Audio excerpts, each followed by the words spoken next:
Let's make a cozy, veggie-packed loaf that tastes like dessert but is filled with vegetables and apples.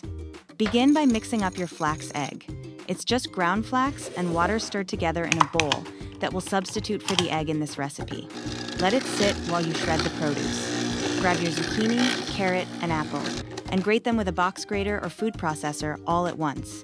Next, wring the mixture using a clean towel and squeeze out as much as you can. A drier mix will make better texture. You will need to change towels to wring out as much as possible. Back to the bowl. To the gelled flax egg, add the sugar, maple syrup, oil, plant milk, and vanilla. Give it a good whisk until it's smooth and glossy. Now stir in your grated veggie apple blend.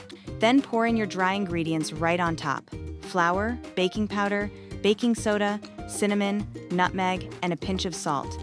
Gently fold it all together until no streaks of flour remain. Don't overmix so you don't get a dense loaf. Pour that batter into a greased loaf pan, smooth the top, and bake it for 50 to 60 minutes. Most of your work is done. The oven takes it from here. While it's baking, let's make the glaze. Beat vegan cream cheese and butter together until fluffy.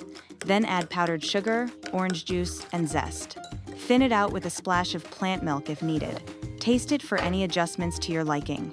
Once your loaf is done, let it cool in the pan for 10 minutes. Then transfer to a rack to cool completely. Drizzle that glaze on top with a spoon or squeeze bottle for those perfect lines, or slather it on if you want. Slice, serve, and maybe save a piece for a neighbor. Or not. Visit nutsandtwigs.com for more details.